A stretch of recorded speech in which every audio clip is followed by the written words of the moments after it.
Wyman പെട്ടെന്ന് കട്ടിലിൽ നിന്നെഴുന്നേറ്റു. മുറിയിലെ വലിയ കമ്പ്യൂട്ടർ സ്ക്രീൻ പ്രകാശിച്ചു.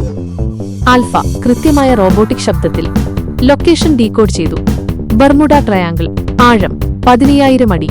ലൂസി ഫാൻഡയുടെ സന്ദേശം ഇതാണ്: വൈക്കോർ എന്ന രഹസ്യ കോഡ് കൈമാറുക, അല്ലെങ്കിൽ ലോകം കണ്ടിട്ടില്ലാത്ത നാശം ഉടൻ ആരംഭിക്കും. വൈമാൻ 15000 അടിയോ?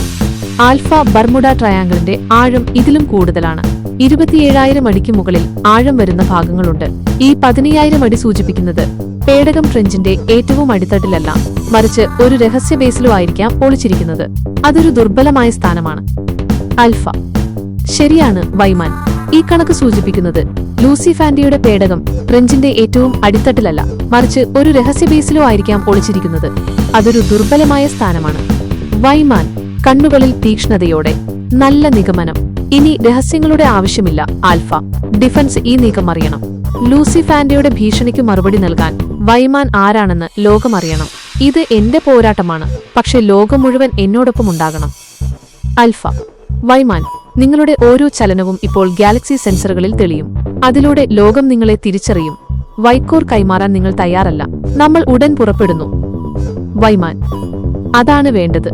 എന്റെ ശക്തി പരമാവധി ഉപയോഗിച്ച് ഞാൻ മുന്നോട്ടു പോകും. ബർമുഡ ട്രയാങ്കിൾ, നമ്മൾ ഇപ്പോൾ തന്നെ പുറപ്പെടുന്നു. ഡൽഹിയിലെ വൈമാന്റെ വീടിനു മുകളിൽ അജ്ഞാതമായി ഒളിപ്പിച്ചു വെച്ചിരുന്ന മാഗ്നസ് ജെറ്റ് പുറത്തേക്ക് വന്നു. ലോകത്തെ ഞെട്ടിച്ചുകൊണ്ട് അത് അതിവേഗം ആകാശത്തിലൂടെ നീങ്ങി. Galaxy defence control room, Washington DC. Computer സ്ക്രീനുകളിൽ ചുവന്ന മുന്നറിയിപ്പുകൾ മിന്നിമറഞ്ഞു. ലേഡി അലക്സ ആശ്ചര്യത്തോടെ: നോക്കൂ, അതാരാണ്? ഒരു അജ്ഞാത ജെറ്റ്. അതിന് നമ്മുടെ ഏറ്റവും പുതിയ റഡാർ സംവിധാനങ്ങളെപ്പോലും മറികടക്കാൻ കഴിയും. പൈലറ്റിന്റെ സിഗ്നേച്ചർ. ഒരു മൈക്രോ സെക്കൻഡ് മാത്രം ഒരു ഐഡന്റിറ്റി ഫ്ലാഷ് ചെയ്തു മാഞ്ഞുപോയി. ആരാണിതെന്ന് മനസ്സിലാകുന്നില്ല. ഡിഫൻസ് മേധാവി: വിശ്വസിക്കാനാകാതെ. ആരെയും ട്രാക്ക് ചെയ്യാൻ കഴിയുന്നില്ല. ഈ ജെറ്റ് നമ്മുടെ സാങ്കേതികവിദ്യയ്ക്ക് വളരെ മുകളിലാണ്. ഇത് ഒരു സ്വകാര്യ വ്യക്തിയുടെ നീക്കമാണോ? നമ്മുടെ ഭൂമിക്കടിയിൽ ഒളിപ്പിച്ച ആയുധങ്ങളോ? അത് അസാധാരണമായ വേഗതയിൽ നീങ്ങുകയാണ്. ലേഡി അലക്സ, എത്രയും പെട്ടെന്ന് നമ്മുടെ ഏറ്റവും മികച്ച പൈലറ്റുമാരെ അയച്ച് ഇതിനെ പിന്തുടരണം. ലക്ഷ്യം വ്യക്തമല്ല, പക്ഷേ ഈ അജ്ഞാത ജെറ്റ് അപകടകരമാണ്. ലേഡി അലക്സ: ശരി മേധാവി, പക്ഷേ ഇതിന് നമ്മുടെ റഡാറുകളെ പോലും കബളിപ്പിക്കാൻ കഴിയുമെങ്കിൽ പിന്തുടരുന്ന ജെറ്റുകൾക്ക് ഇതിനോടൊപ്പം എത്താൻ കഴിയുമോ എന്നെനിക്കറിയില്ല. എങ്കിലും നമ്മുടെ ശ്രമം തുടരും. 3 അൾട്രാ സ്പീഡ് ജെറ്റുകൾ ഉടൻ പുറപ്പെടും.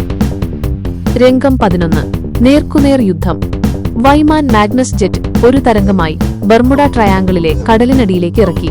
ലൂസി ഫാൻഡയുടെ പേടകത്തിന്റെ രഹസ്യ ബേസ് കാണപ്പെട്ടു. ലൂസി ഫാൻഡ സ്വയം: ഓഹോ, ആരെങ്കിലും എന്റെ അടുത്തേക്ക് വരുന്നുണ്ടോ? ആരാണ് ഈ ബർമുഡ ട്രയാങ്കിളിലെ ആഴങ്ങളിലേക്ക് ജെറ്റുമായി ഇറങ്ങിയവൻ? ഇങ്ങനെയൊരു ജെറ്റിനെക്കുറിച്ച് എന്റെ സിസ്റ്റത്തിന് ഒരു സിഗ്നലും കിട്ടിയില്ലല്ലോ. ഈ വിഡ്ഢിയായ മനുഷ്യൻ. അവൻ സ്വയം മരണത്തെ ക്ഷണിക്കുകയാണ്. അവന്റെ ജെറ്റ് എന്റെ ടോർപിഡോകളുടെ മുന്നിൽ ഒരു നിമിഷം പോലും പിടിച്ചു നിൽക്കില്ല.